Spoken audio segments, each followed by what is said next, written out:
Dapat apa aja setelah rutin membaca buku setiap hari selama beberapa tahun? Yang pasti knowledge, pengetahuan. Tapi ini tidak menjadi apa-apa, cuman sekedar tahu aja. Nah, tapi dari pengetahuan ini saya coba terapkan di beberapa bisnis saya yang alhamdulillah gagal dari situ. Tapi dari kegagalan ini saya jadi tahu apa yang salah dan apa yang tidak saya lakukan sebelumnya. Dan dari situ saya coba terapkan kembali ke bisnis orang lain. Sewaktu masih menjadi manajer, masih menjadi bikin agensi waktu itu. Terus dari situ saya ya dapat penghasilan pastinya, ilmunya bertambah, skillnya bertambah.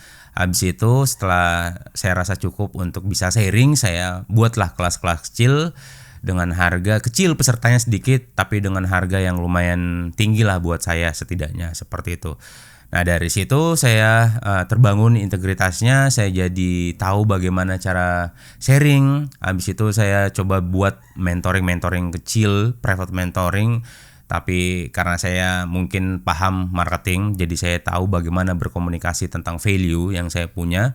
Dan akhirnya dari mentoring private itu pesertanya tidak banyak, membernya atau mungkin kliennya tidak banyak, tapi saya bisa dibayar tinggi banget. Setidaknya lagi-lagi buat saya tinggi banget.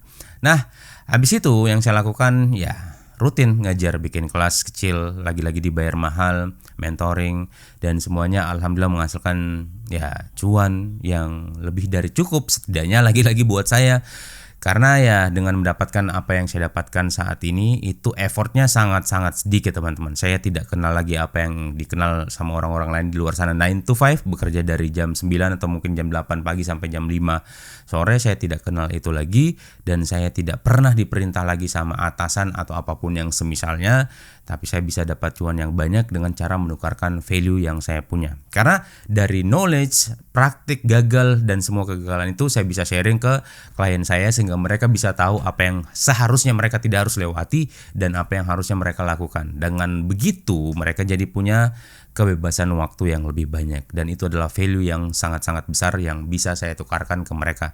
Makanya mereka mau membayar lebih mahal seperti itu teman-teman. Jadi semua sumbernya dari yang di atas pastinya, ikhtiarnya dengan membaca buku. Itu adalah metode yang saya lakukan dan mungkin juga akan sangat bermanfaat kalau kamu mau mencoba hal yang sama. Semoga bermanfaat.